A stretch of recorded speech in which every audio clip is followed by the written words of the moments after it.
everybody.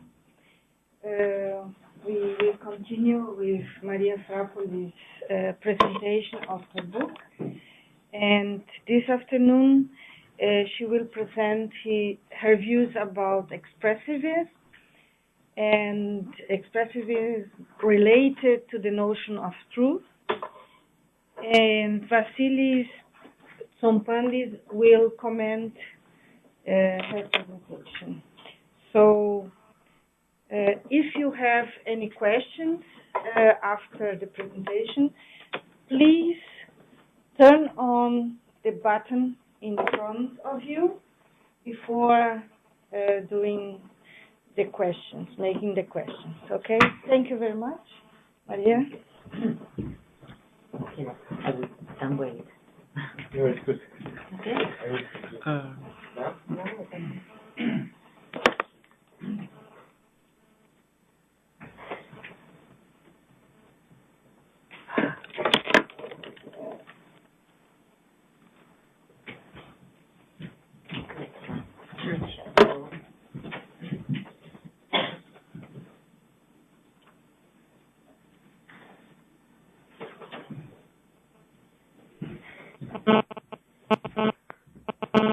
So, okay, good afternoon. Thank you for being here again.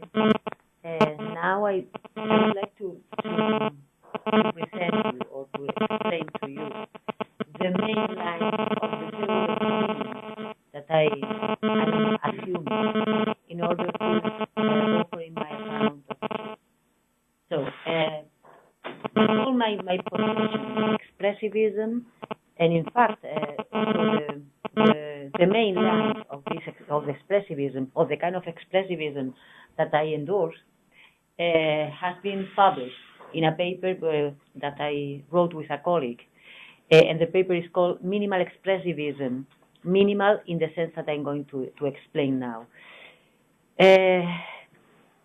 With the term expressivism, it happens exactly the same as happens with other terms like pragmatism or naturalism or representationalism or realism. And the situation is that the terms, all these terms mean different things in different mouths. So I'm going to make it explicit which are the postulates that I attach to my theory of truth. So here is the plan of the talk.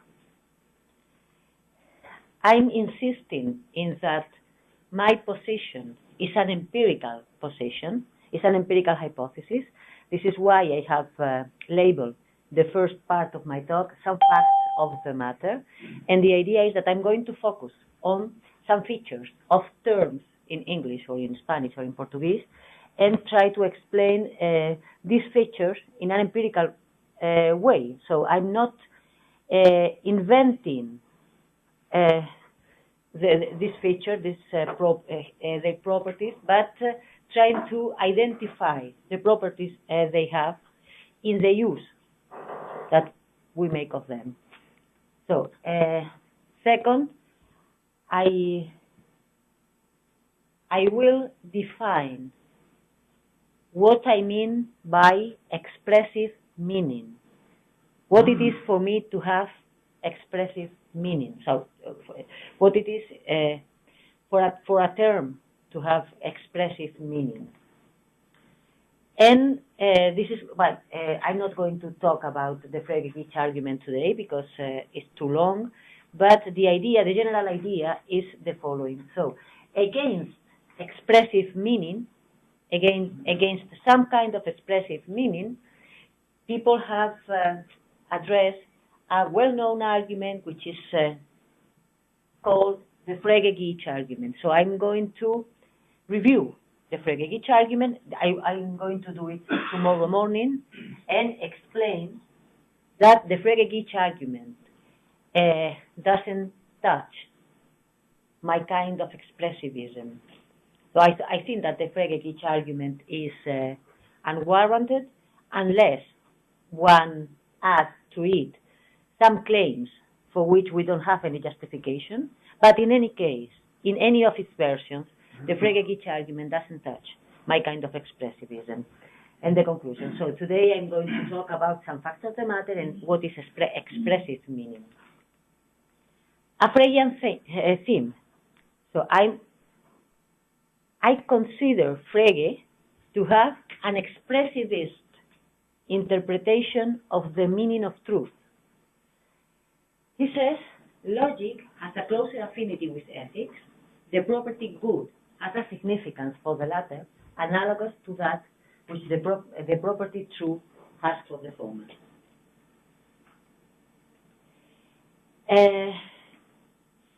So in some sense, what I mean is that I'm going to explain this, I'm going to explain this Fregean intuition, but this quotation is here because I want to draw the links between the classical accounts of good, which are expressivist in the 20th century, and an expressivist account of truth. So the idea is that in the same sense in which we can.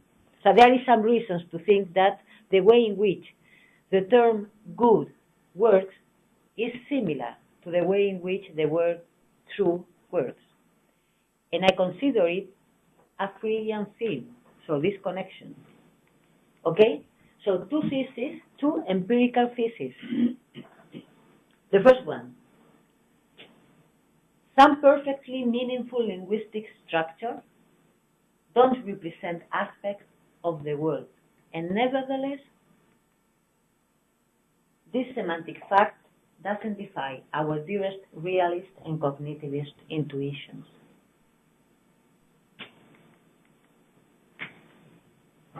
In particular, truth terms don't correspond to any identifiable ingredient of the state of affairs.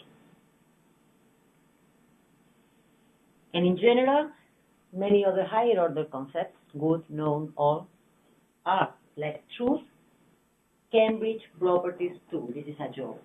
Cambridge property is a property that doesn't correspond to any feature of a state of affairs. So the basic idea is, in natural languages, this is why it's an empirical, I'm proposing an empirical hypothesis. In natural languages, there are perfectly meaningful terms whose function is not to represent any feature of the state of affairs.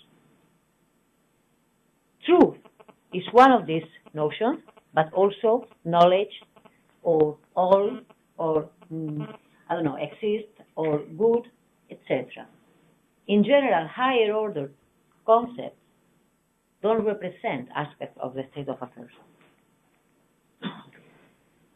The distinction I want to draw is one between first order concepts and higher order concepts in the following way.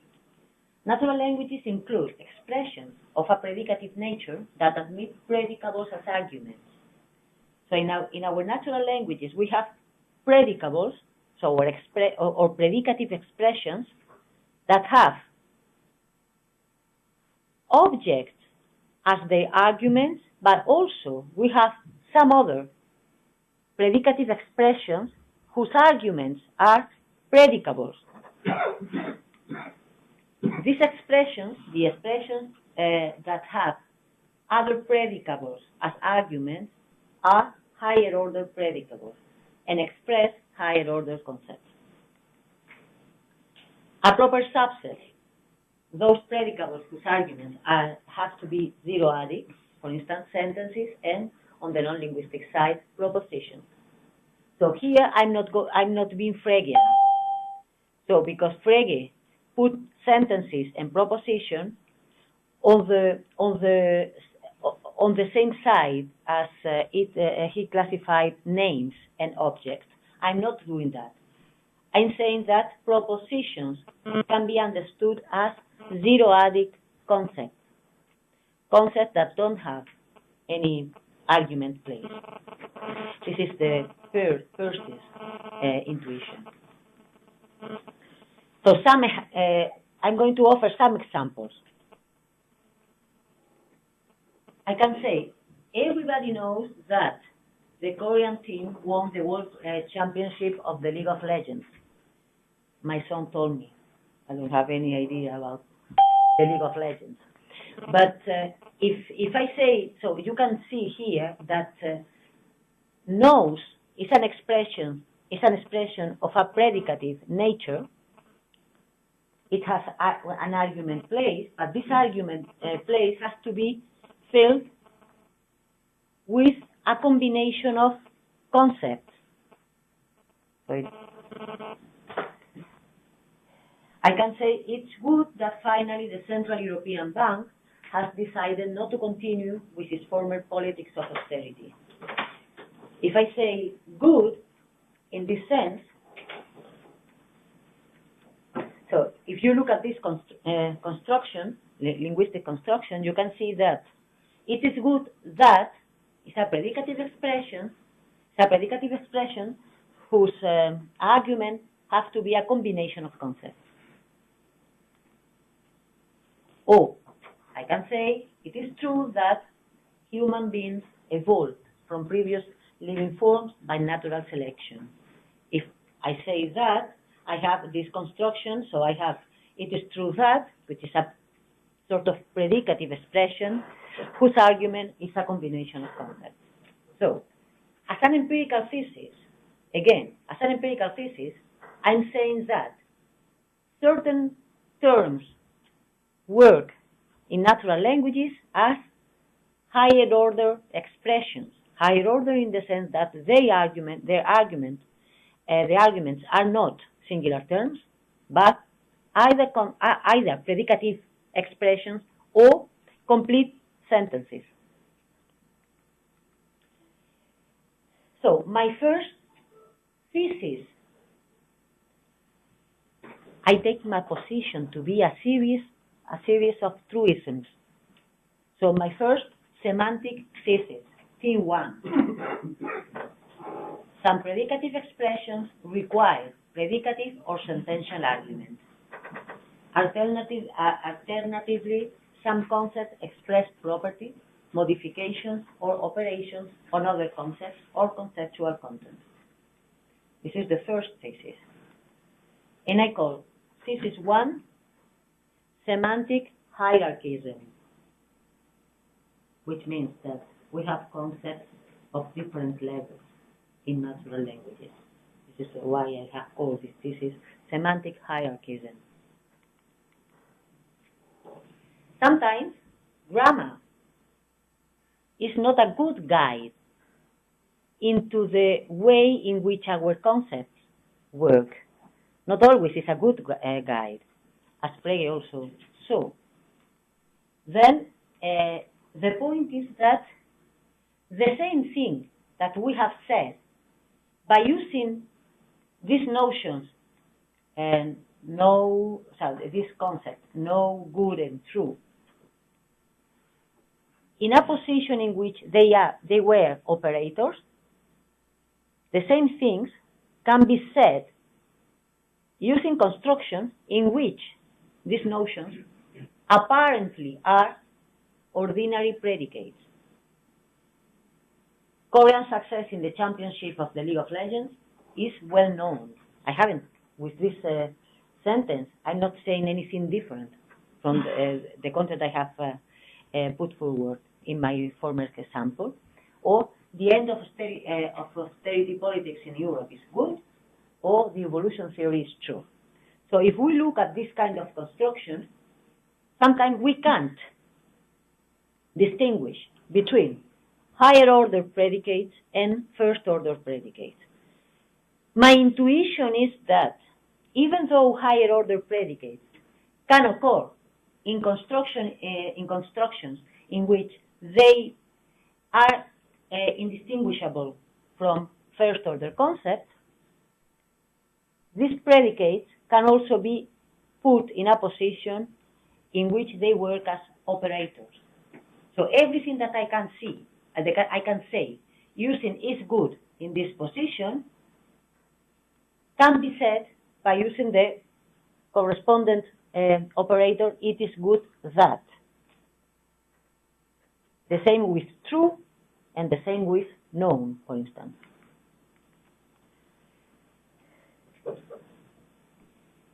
So, again, let's go back again to Frege. This is a quotation of Begriffsschrift, which I take to be a pragmatist piece of work. Now, I call the part of the content that is the same in both the conceptual content, he says. Only this has significance for our symbolic language. We need therefore make no distinction between propositions that have the same conceptual content.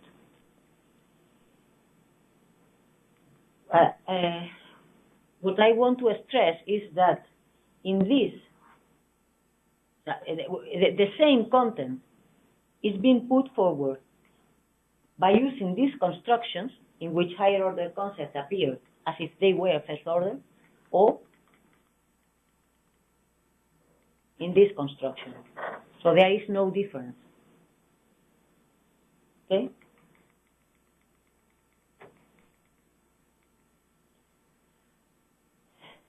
So, I have said that I take my position to be an empirical position, and this is why I wanted to argue that even though somebody might argue that there is some kind of knowledge which is not propositional, I don't know, direct knowledge or knowledge by acquaintance or whatever, and in the same sense in which some instances of good might occur as if the notion were first order, and also there are some cases in which we say a true friend, and somebody might think, I don't think so, but somebody might think that in this kind of construction, truth is not higher order. Okay, I mean, I'm not rejecting this. What I want to stress is that all these notions have instances in which they are genuinely higher order. So they have concepts as their arguments. So my semantic hierarchism is an empirical position, an empirical thesis. There are, in natural languages, notions that work this way. Okay?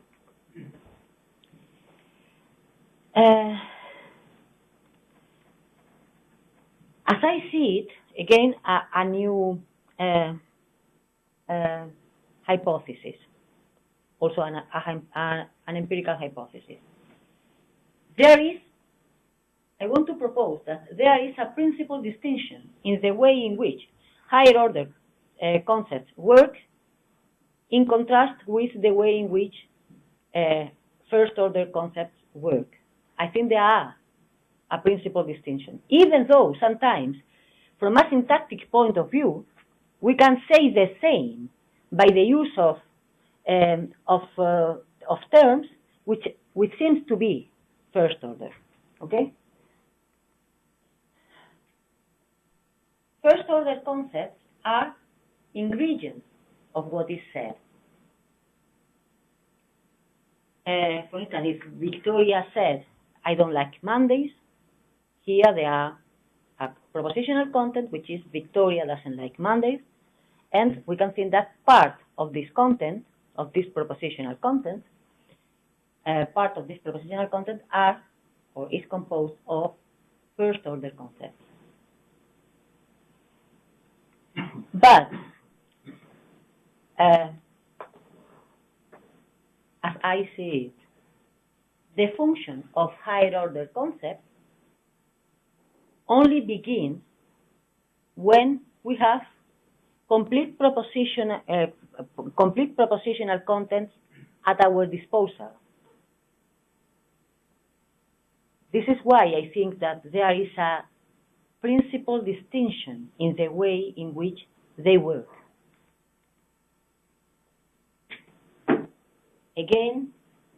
a quotation from Frege.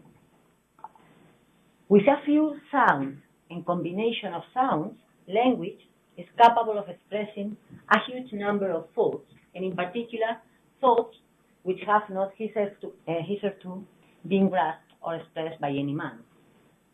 How can it achieve so much?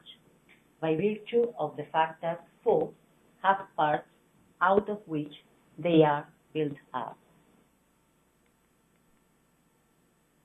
This idea of the propositional contents building blocks, so this idea is in Frege, in some works by Frege, the idea that we build up propositional content out of concepts, or concepts and other things.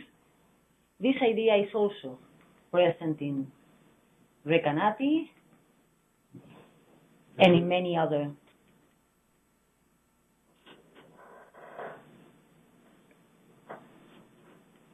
but the intuition is very simple, and I will explain it better in a while. So, the idea is, I have said, there is a principal distinction between higher order concepts and first order concepts. And the principal distinction can be seen in the following fact. Whereas first order concepts can be understood as the building blocks of propositional content, higher order concepts don't work as building blocks. So they begin their job once the building blocks has been put together to form propositional content. Okay? This is the semantic intuition that I want to put forward today.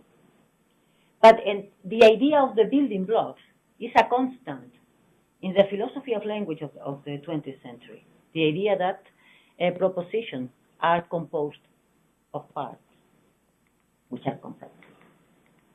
So, again, functional propositions, by contrast, are not building blocks. So, some terms, some concepts, don't affect the truth conditional core of the speech act in which they occur. So, some concepts don't affect the propositional core of the argument in the sense in which building blocks do. Okay? And what I'm saying is in agreement with some contemporary theories of linguistic meaning. Linguists explain that adverbial adjuncts, discourse markers, and some other auxiliary expressions are used to qualify, restrict, or modulate a sentence interpretation. So the sentence interpretation is a proposition and is, let's say, built up out of building blocks.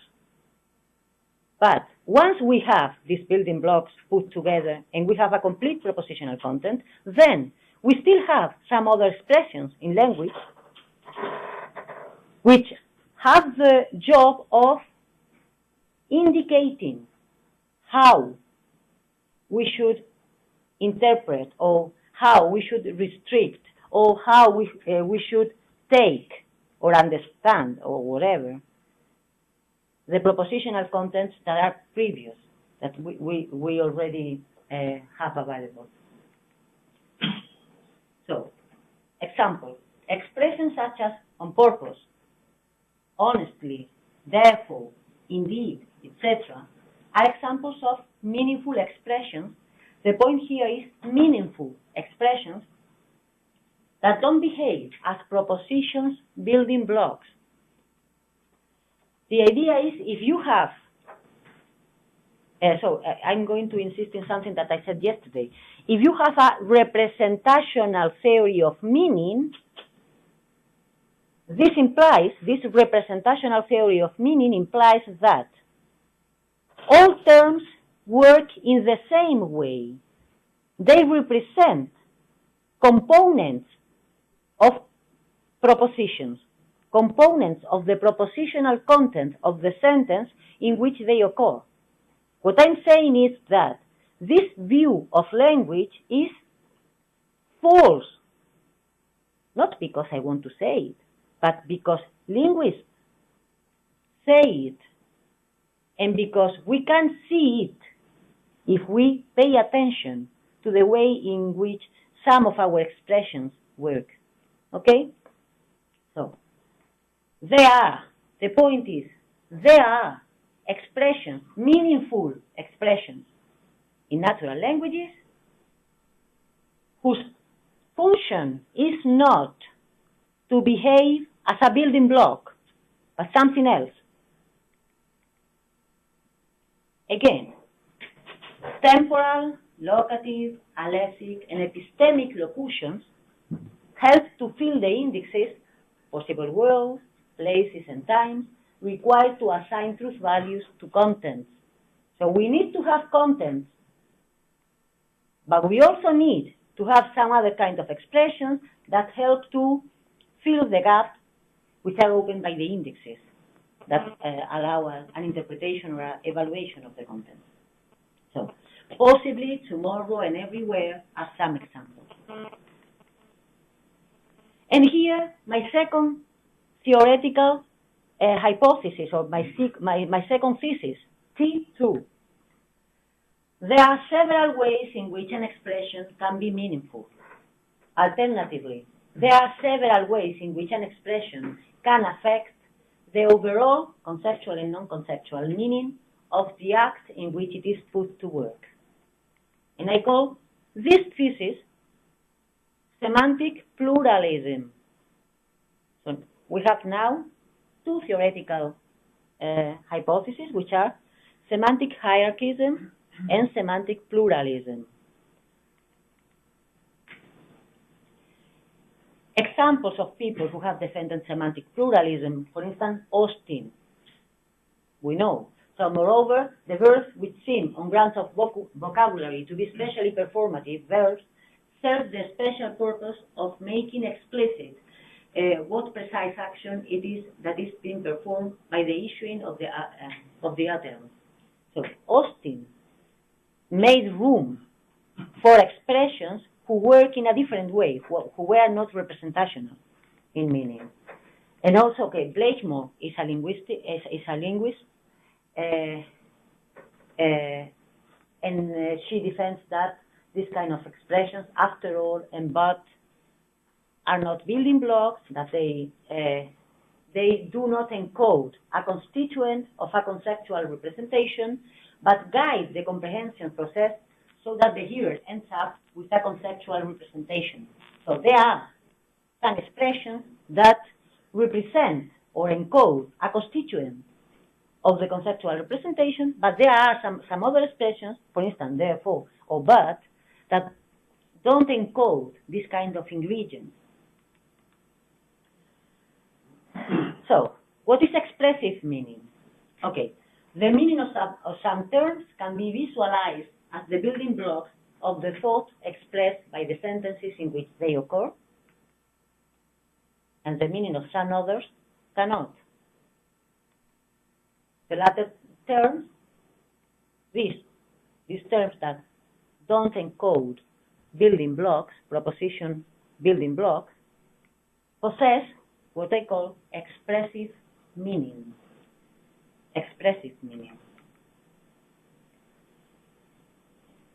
Expressive meaning, in the sense in which the label is used here, and hopefully the sense in which the label is slowly beginning to be standard in the literature, only involves the two following claims.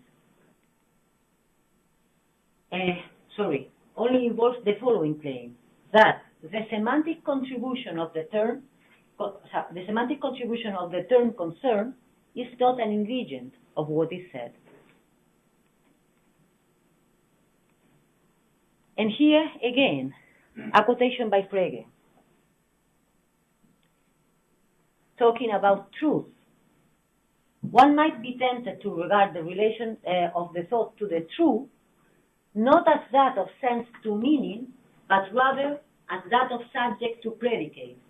one can indeed say the thought that 5 is a prime number is true, but closer examination shows that nothing more has been said than in the simple sentence, 5 is a prime number. The truth claim arises in each case from the form of the assertoric sentence. What Frege is saying here is that is true doesn't work here as a genuine predicate in the sense that it is not encoding a new conceptual component besides the conceptual components that are encoded in the sentence's subject. Again, not just Frege, other classical philosophers of language have accepted that some terms don't encode building blocks, don't encode components of what is said. For instance, Russell. This is the principle of the theory of denoting I wish to advocate, that denoting phrases never have any meaning in themselves. The evidence for the above theory is derived from the difficulties which seem unavoidable if we regard denoting phrases as standing for genuine constituents of the propositions in whose verbal expressions they occur. So what Russell thought was that denoting phrases, descriptions, definite description, but also indefinite description, don't correspond to any identifiable component of what is said. And also Recanati, but I'm not going to read this quotation. What I'm going to explain is that a sentence's truth conditions, the notion of truth conditions is ambiguous between two different senses.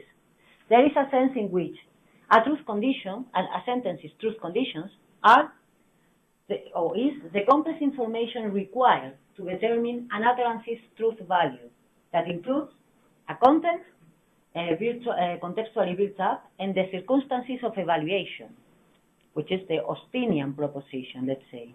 But a sentence's truth condition can also be whatever determines the state of affairs that we have to compare with the circumstances of evaluation in order to determine the truth value of what we are saying.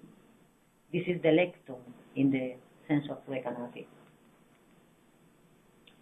So the notion of truth conditions is thus ambiguous between the evaluable semantic core of an utterance, the Aristotelian proposition or lecton, and this core together with the auxiliary information required to effectively compute its truth value. So, look at this kind of examples. What I'm saying is that there is something that there is some part of the content that these three sentences share. They share the lecton. They share the proposition that John married Mary. But we can have just the proposition, the truth condition, the lecton, and we can have the lecton together with some expressions that don't contribute a new component to the lecton, but that indicate the circumstances of evaluation. So the way in which expressions, temporal expressions such as 10 years ago, the way in which these kind of expressions work is different from the way in which the expressions that are represented in the lecton do. Again, Victoria believes that John married Mary. John married Mary is the same lecton here again, but is put in a context in whose circumstances of evaluation has been indicated by a prefix which don't possess representational meaning. Okay? So, these three examples share the lecton, but not necessarily the truth value. not necessarily the truth value.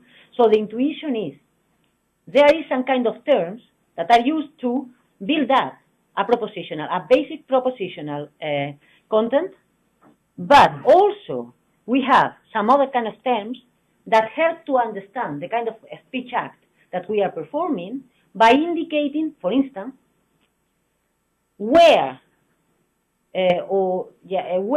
should we evaluate the lecton that has been put forward. And in this sense, these expressions indicate the circumstances of evaluation of the same lecton. So here, my third theoretical hypothesis, T3. Functions of propositions, I take no, true, good, all these expressions, I take them to be functions of propositions because they are higher order concepts. Functions of propositions intervene in the Austinian proposition, indicating part of the circumstances in which the lecton has to be evaluated. Nevertheless, they don't affect the lecton, which is the argument. Okay? And I call T3 semantic expressivism. What I'm saying is that, to put it in a nutshell, what I'm saying is that higher order concepts don't contribute the overall meaning of a speech act with a new conceptual component, but with some other information that helps the audience to understand what is being doing by the use of the sentence. Okay? So, minimal expressivism is my position. My position is, I call my position minimal expressivism, and minimal expressivism is semantic hierarchism plus semantic pluralism plus semantic expressivism. This is minimal expressivism. What I'm trying to convey is that the meaning of truth is expressivist in this sense, in the sense of this general theory of expressivism.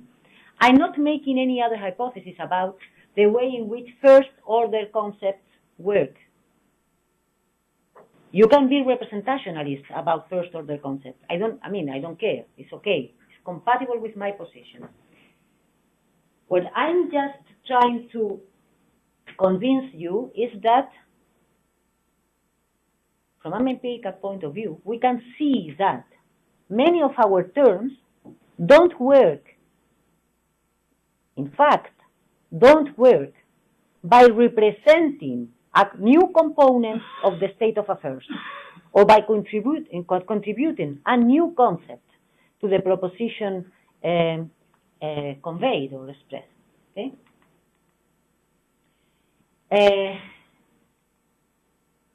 Against expressivism, I have said that the term expressivism means many different things, and there have been many authors who have shown their opposition to this kind of approach to meaning.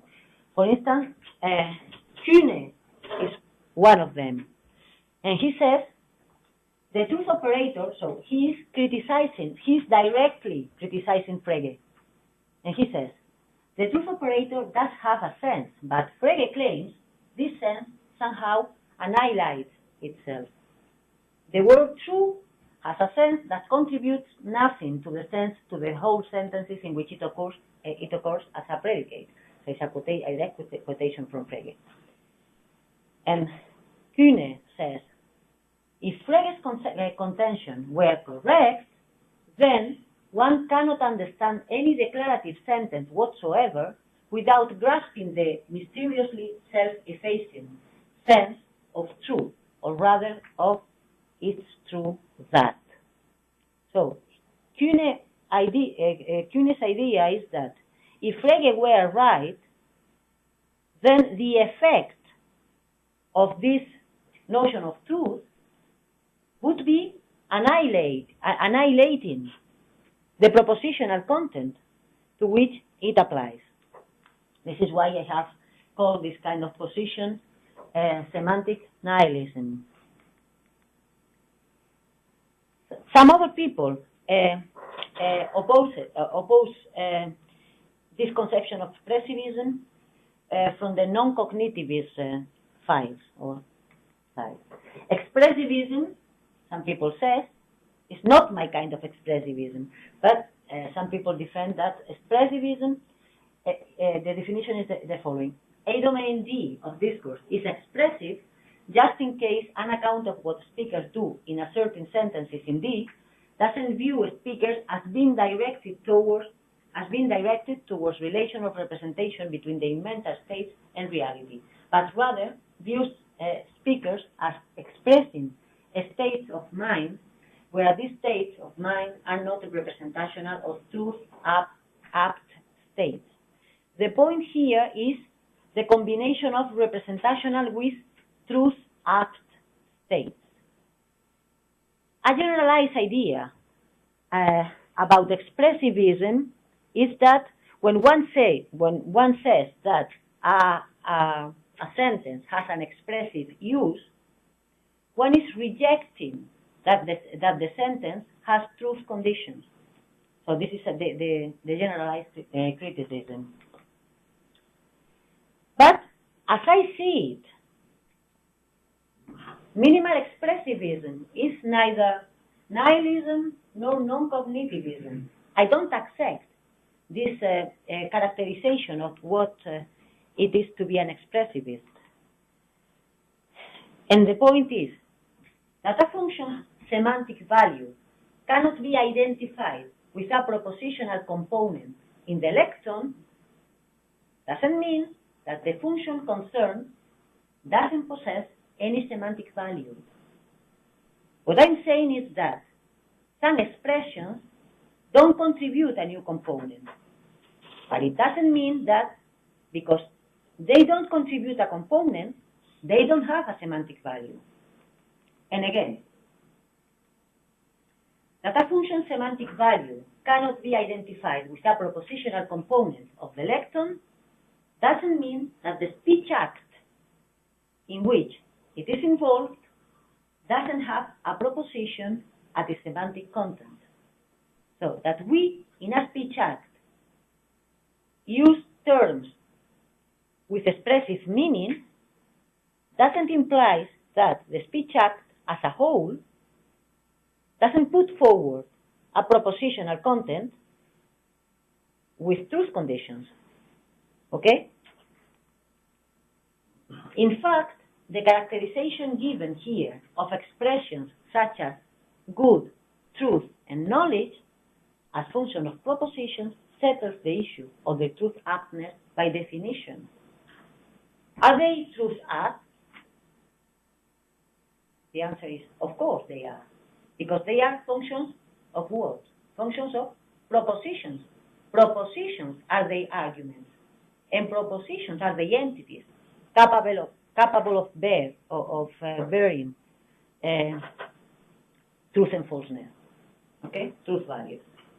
So functions of propositions have propositions as the arguments. The speech acts in which they are involved have thus a propositional code.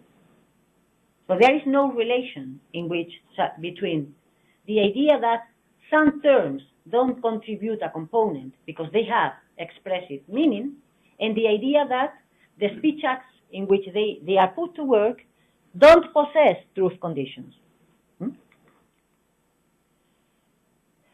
In the speech acts in which the following sentences are uttered, it is good that finally the Central European Bank has decided not to continue with its former politics of austerity, or necessarily the series of natural numbers doesn't have a final element, or Mary has got breast cancer, unfortunately.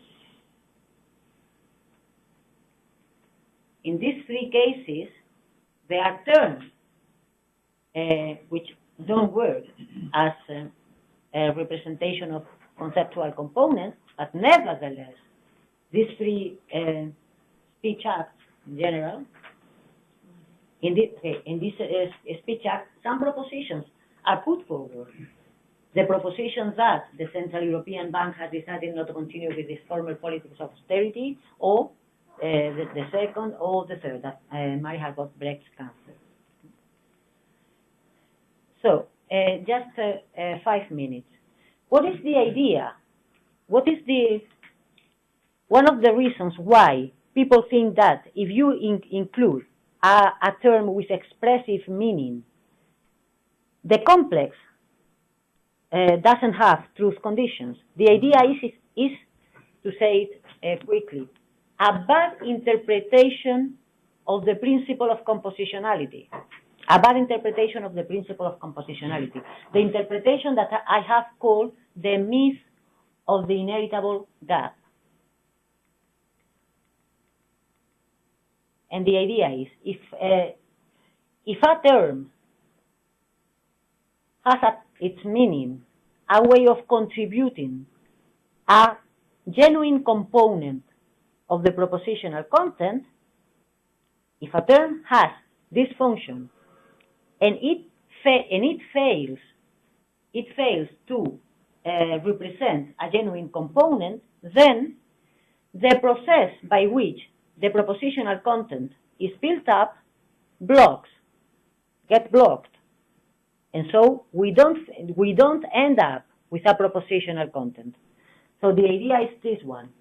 If I say, so there are two possible ways. For instance, here, she's a student. If we don't put this sentence in the context of a speech act, and we don't know which is the reference of she, we don't have here a propositional component because we have a gap. Other possibilities that we are using a non-word. So in these two cases, the process of building up a propositional content is blocked. So we don't have truth conditions because some of the terms are not representational, okay? So in both cases, the interpretation process can be blocked and no evaluable content could be put forward as a result. But this situation has nothing to do with the following. The following situation is the situation in which some non-representational terms, like higher order concepts, are used to indicate the way in which we should understand a propositional content that is previously available. So confusing both kinds of processes is what I have called the myth of the inheritable gap. Okay? And expressivism, or the main criticism against expressive proposals about meaning, rests on this confusion. The confusion of thinking that if an expression has expressive meaning, there is no proposition put forward. A partial conclusion, a common flaw in both sides of the general debate between expressivism in all its brands and realism, cognitivism, and the like has to do with the myth of the inheritable gap, with the assumption that all representational gaps affect the semantic whole in the same way. Okay, so and that's all. Yeah, okay. Okay, so Maria, okay, And now Vasileios will have some comments.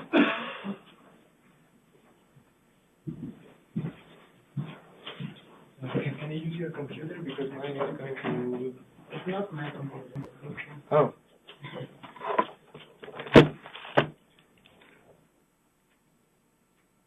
I forgot that the plugs here are, they do not work, so I will use this. Yes.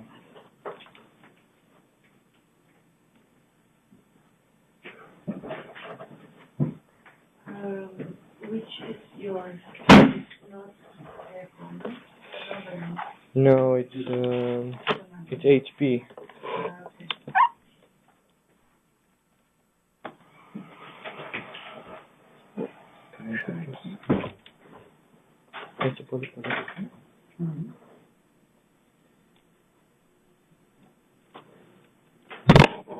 Okay.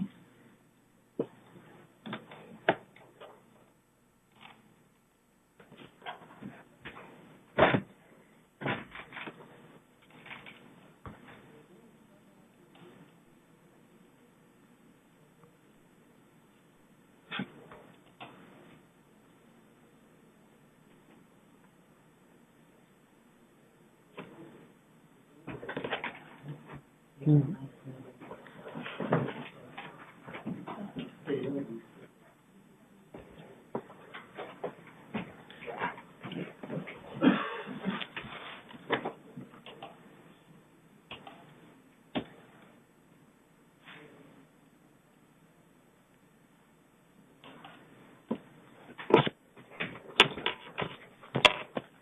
you have the clicker?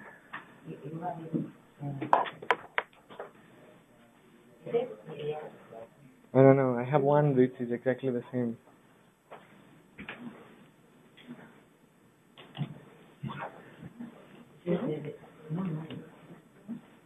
This is mine. And mine?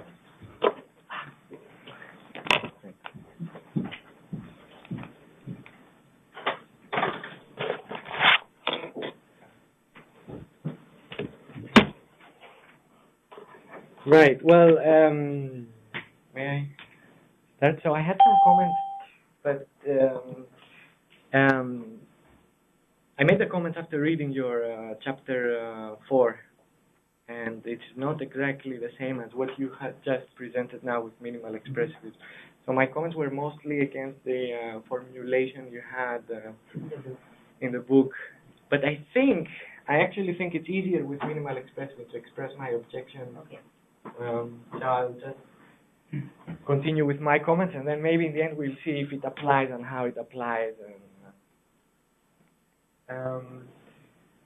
So my first comments were just congratulatory and about the book. It's an impressive undertaking, at least. The main idea is to deal away with all the mysteries surrounding or puzzling all the semanticists or the philosophers of language that surround the concept of truth. And the main impetus, I think, is to give a deflationary but not eliminativist account of truth, right? So we don't want, we want to explain what truth is, but not in such a sense, but not a reductionist approach that we have to push it away. Because it might not even, that would probably not be possible, which I think is the correct way to proceed. So these things are great, and are, I think, the correct methodology and a great way to proceed.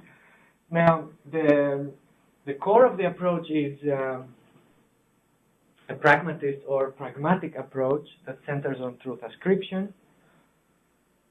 This is also a great attribute, a great feature of the account, because it connects the account to contemporary linguistics, maybe, or to, in any sense, what is a more scientific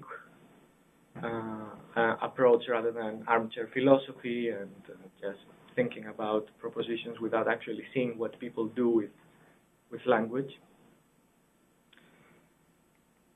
And the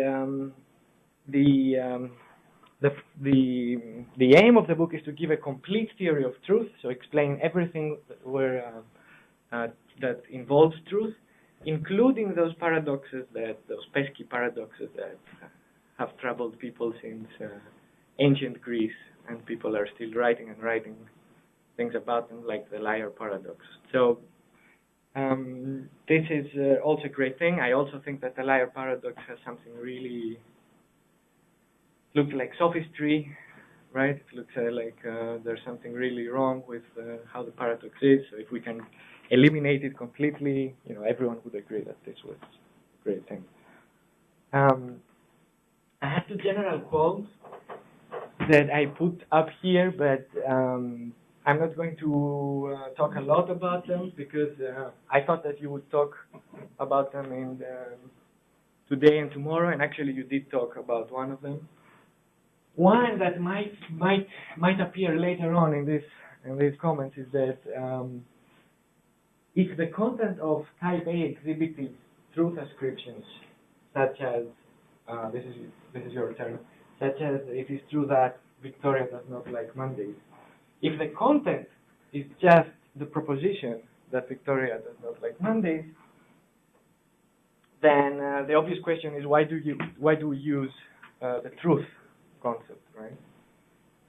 And what I think was also Adriano's points before was why do we use is true, the exact predicate is true and not some other kind of predicate or some other kind of marker of emphasis.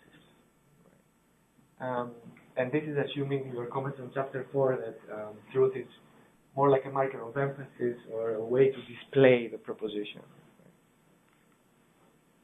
And this, of course, is a form of all the redundancy objections that, as you said yesterday, were usually raised against Ramsey's account, but they're also used against any deflationary accounts of truth. A lot of most of the deflationary accounts of truth. It's like, okay, if you deflate the concept, the meaning, then why do you use that one and not something else? And that might come up later here in these comments. A second general qualm is, which you did take care of it today, I think. It's a difference between saying that you have a pragmatist view on something and saying that you have and centering your view on a concept, and having a view on a concept that centers on the pragmatics. Right? And the obvious difference one obvious difference can be seen in this quote that I actually stole from Russell, not from William James exactly. He thinks that William James thinks, this is William James, that William James thinks that truth is anything which it pays to believe. And a lot of American pragmatism, at least, assumes this kind of position, right? So it's something related to the personal interest of the agent. While you say that, I think your pragmatist core of the position is something like this, that truth terms and truth ascriptions of type A only have expressive meanings, which is essentially different, right? And the difference is the utterers of agents' exact personal interest. How do they enter into truth or don't they? Now, I don't know if this is a usual mistake that people make, confusing pragmatist views with pragmatic views. I certainly did it. The first time I was hearing your talk, I was conflating the two, so I'm just flagging it here. And you also said today that it's not the William James approach or what Russell thinks the William James approach is, right?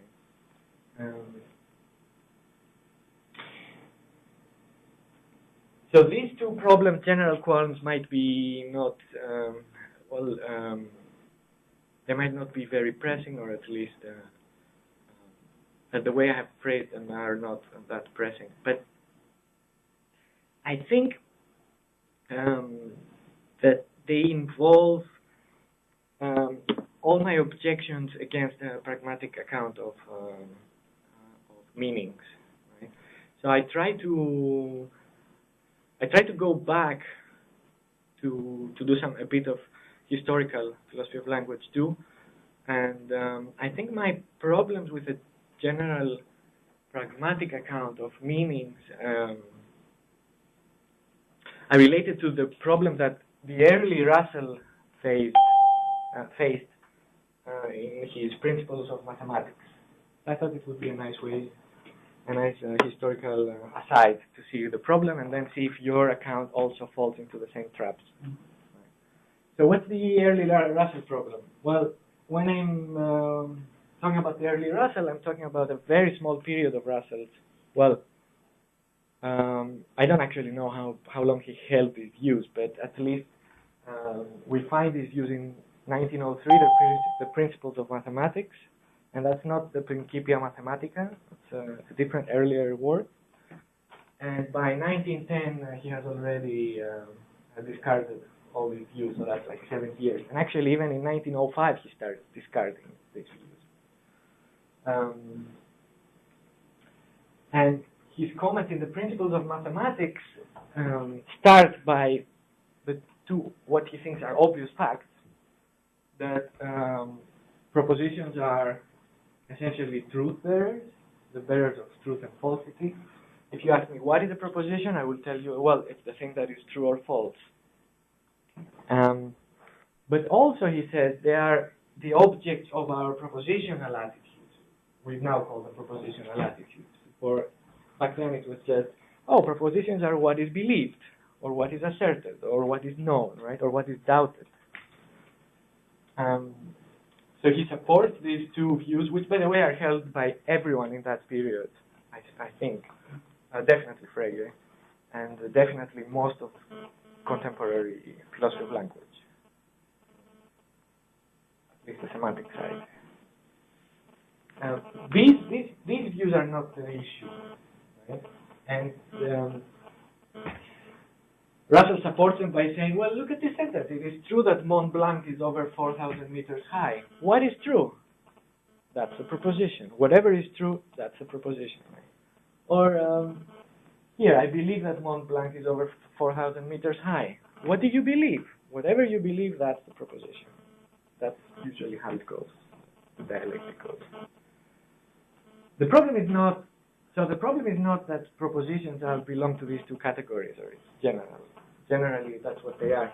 The problem is what he identifies in the principles of mathematics as the metaphysics of the proposition, as the nature of the proposition, what they really are. And what he says is that propositions are what we now call Russellian propositions, even though he never called them Russellian propositions, of course, and he only held the view for 2 years, 3 years, something like that. We now call them Russellian propositions. And they are structured complexes of objects, properties, and or relations between them. Right? Here's the idea. When you say things like Mont Blanc is more than 4,000 meters high, the sentence's content is a proposition, and if you believe what is expressed by that sentence, you believe a proposition. And what is the proposition? Well, it's just a complex of Mont Blanc, and the property being more than 4,000 meters high, whatever that property is. And then you have the famous exchange with Frege, which Frege asks, what do you mean the Mont Blanc, the mountain with all its peaks and slopes and everything, that's part of the proposition? And Russell said, yes, that is part. I mean, we're talking about the object. We're not talking about,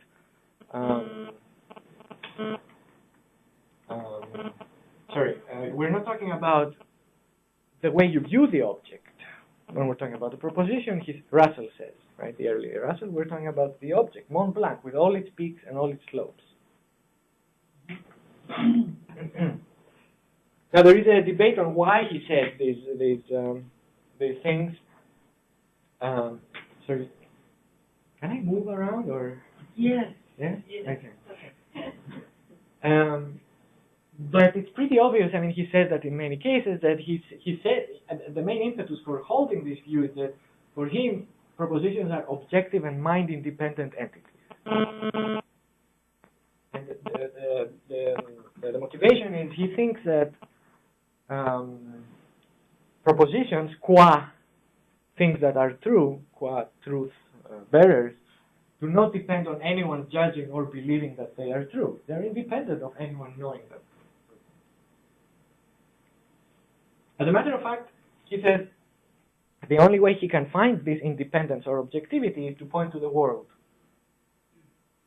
So his propositions are complexes of worldly entities. They are worldly entities. They are complexes of objects and properties. Or in cases of relational propositions, such as Vasileios loves Mary, then it's a complex of the two objects being related in a way.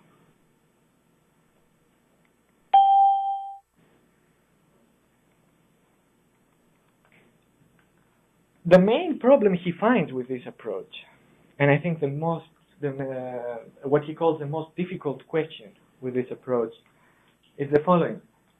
What do we assert or believe when we assert or believe a false proposition? If we go back to his theory, if he who goes back to his theory, he's going to say, well, the complex, right? A proposition is a complex of objects and entities and properties, right? So when we believe or assert a false proposition, we believe or assert a complex of entities. Take the false proposition that Mont Blanc is less than 4,000 meters high. What is this false proposition that we assert or believe, or that we might assert or we might believe? Well, it's just the complex of Mont Blanc and the property being less than 4,000 meters high. But now we have a problem. And the problem is that there doesn't seem to be such a fact in the world. If there was a fact, a worldly entity consisting of Mont Blanc and the property of being less than 4,000 meters high, if there was in the world, it looks like it would be an objective falsehood. But then there would be no difference between truth and falsity. In both cases, you have a proposition, and then you have a corresponding fact. In the world, right? Because we assume that there is such a fact, right? But now we don't have any way of differentiating truth and falsity. What makes it true that Mont Blanc is actually more than 4,000 meters high, and false that it is less than 4,000 meters high? If there is a fact, there was a fact in the other case too. So we have no way of differentiating truth and falsity. And also, the world does not consist of falsehoods, he says. So, I am Greek, right? But also I'm not Portuguese, and I'm not Brazilian, and I'm not Spanish. And it seems weird to say that all of this, it is true that I am Greek, but it's false that I'm Portuguese, it's false that I am Brazilian, it's false that I'm Spanish, etc., etc. It's weird to say that the world consists of all these false facts. So the answer should be, there is no such fact for Russell, right? But this is a huge problem, because if there is no such fact, there is no proposition. We have identified the proposition with the fact. If we say there is no fact, there is no proposition.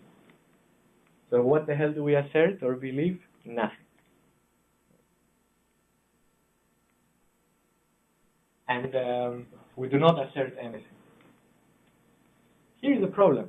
If you ask, what do we assert when we assert a false proposition, and you reply, we do not assert anything, it looks like we can only assert true propositions. And that's the big problem with Russell's early theory. He accepts it. He has more problems. He actually trying to get around it by using assertion as an act. I don't know if you've, but then he says, oh, but assertion is not, I need logical assertion. But this is, I don't just need the psychological assertion of saying something. I need something stronger, something like really logical, right? A logical notion that will guarantee me something like truth. And that's where he stops and he says, well, I don't know how to explain this. I'm completely lost, so let's try something else. That's all his comments about assertion are, I think, like 3 lines. By the way, I think he means predication. And Frege, when he was talking about assertions, he was using the word behaupten, and I don't know if behaupten involved some kind of logical predicating thing, and that's why everyone was like so confused. In any case, my diagnosis is that the problem arises because Russell packages together the truth side, what has been classically treated as the truth side, and what has been classically been treated as the semantic side, and by that I mean the proposition. He's trying to package them together, right? In a sense, and he actually says that in another paper on the nature of truth, in a sense, he's deflationary about truth too. He's trying to get rid of truth and putting the world side, the truth side, in what makes the proposition, right? But that's a problem exactly because you can't explain false propositions. If you package truth inside the proposition, then you have a problem with false propositions. And of course, you don't do that, right? But you might be, you will tell me if that's true, you might be packaging together the other two sides, the pragmatic side with the truth side. And I think that might lead you to a similar trouble.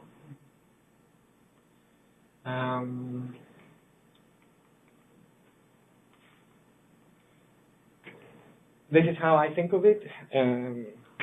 This is how I try to stretch and fold your view into the Russell problem.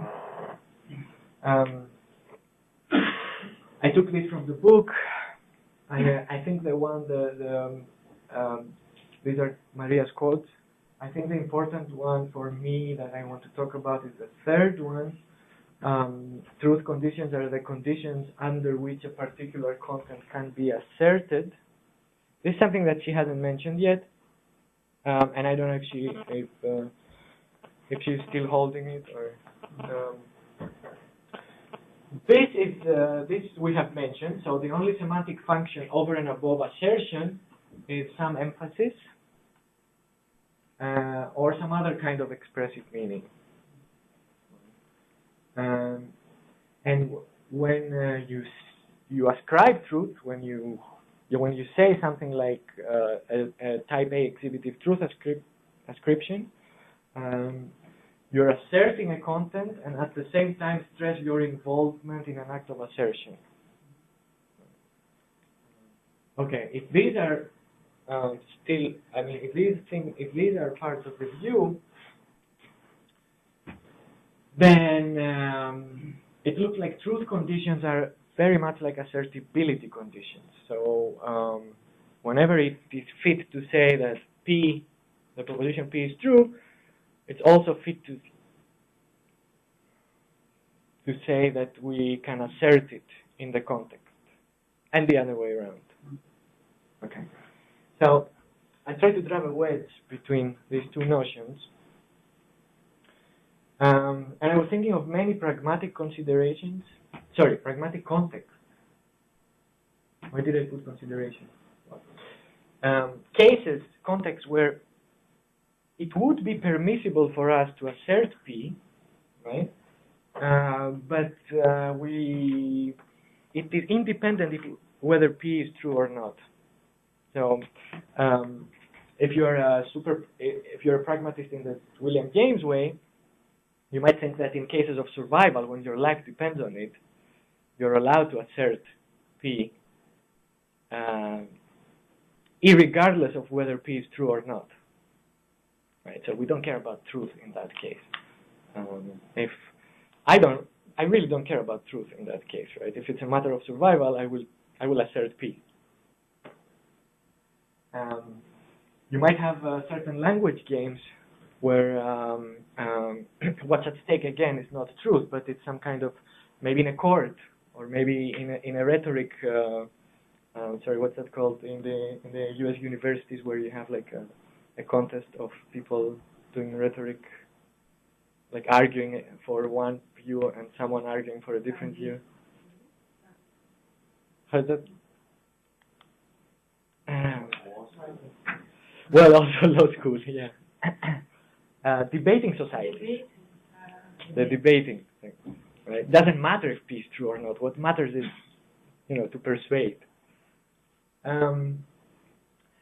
Or actually, and that is closer to pragmatics considerations, because this might be totally pragmatist, this is contextualist, this is pragmatics. In irony, you might want to say that you assert P,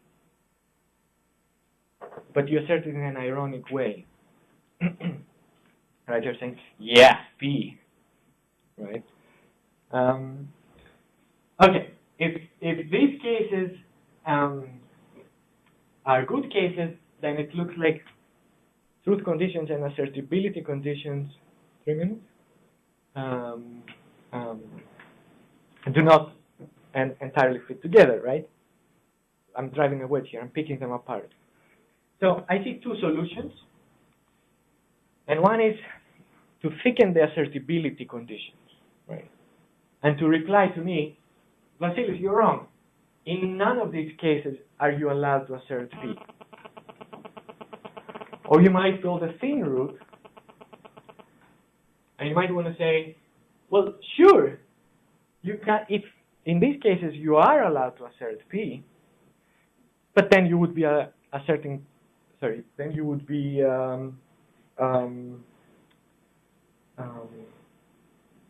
truth ascribing. This is a bad formulation, right? And here's my point.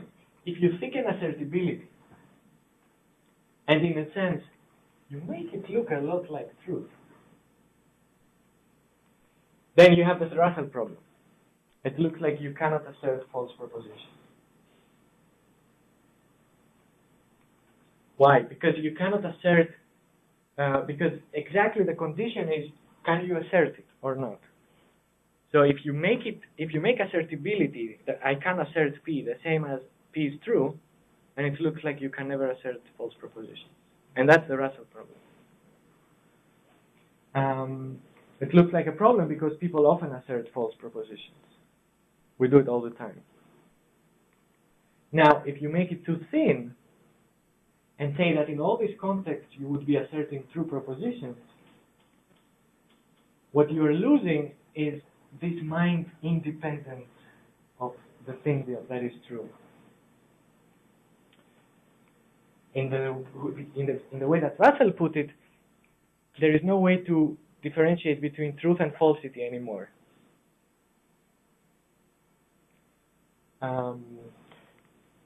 What was the last one? Oh, well, that's an aside. In a world with no persons or interests or no minds, we lose the distinction between truth and falsity because we lose all the assertability conditions. Yeah, that's it, I think. So it's probably not pragmatic, it's semantic.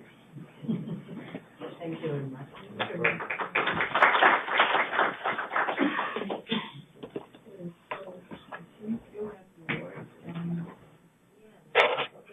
And it's a very interesting.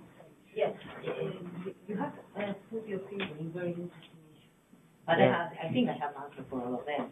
But it's, good. What I mean is that they are the let's say the relevant ones. So thank you for pointing at them.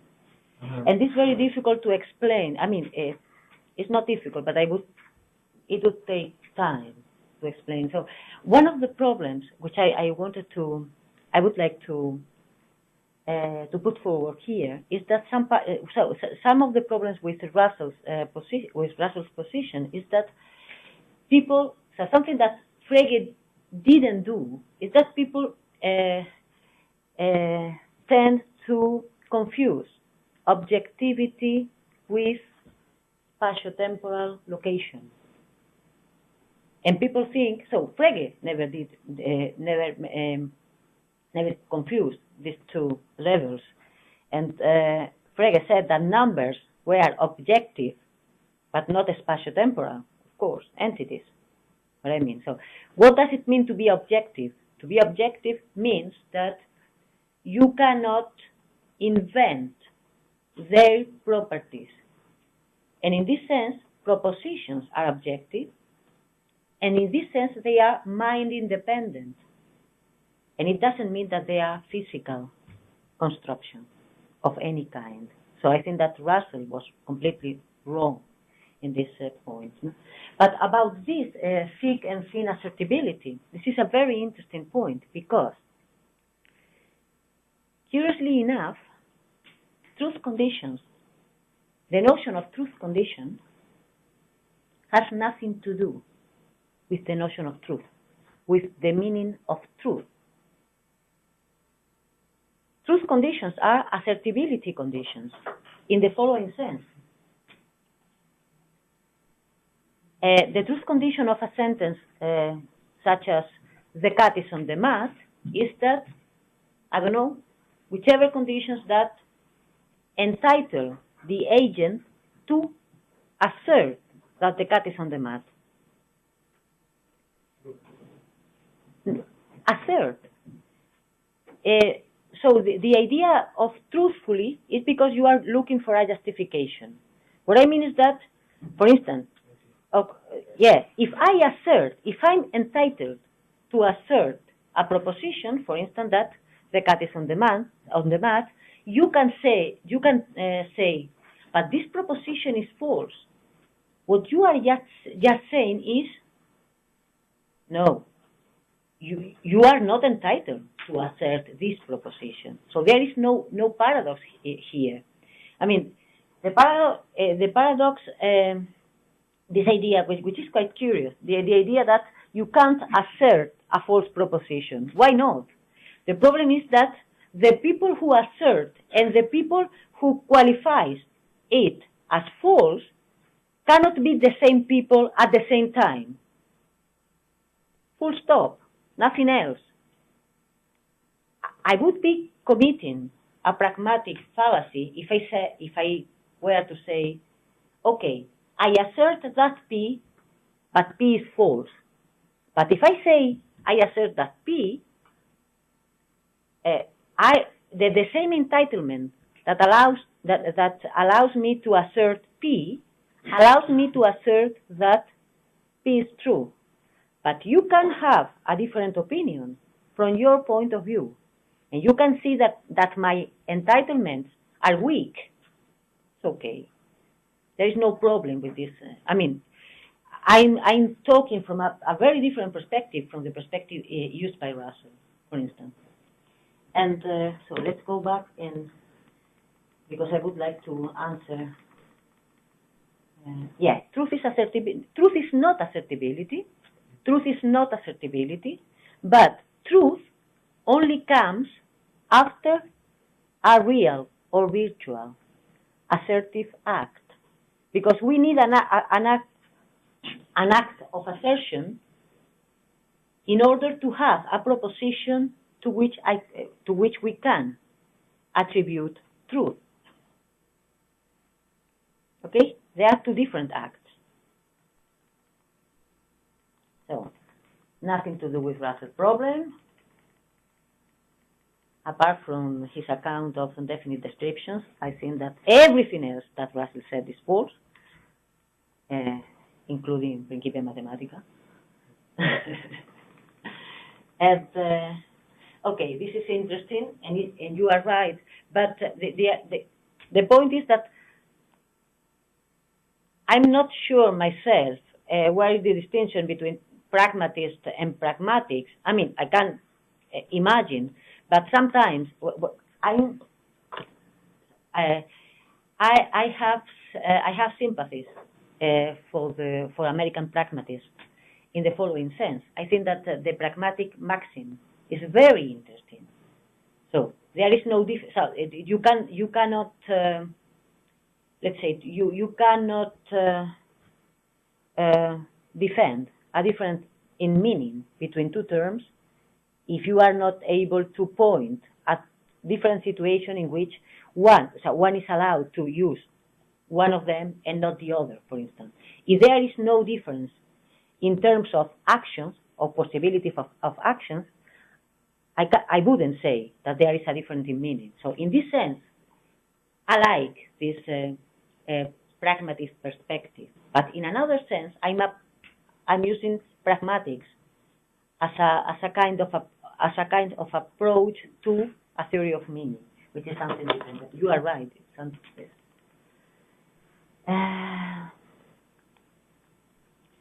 Well, I wouldn't say that truth is a marker of emphasis. This is the idea that that most people attribute to Strawson, and I don't say, I'm not saying that truth, and I don't think that Strawson defended that truth is a mark of emphasis. Sometimes, so you can apply this idea of a marker of emphasis to these exhibitive truth ascriptions, because otherwise these exhibitive truth ascriptions are idle. They don't seem to perform any particular role.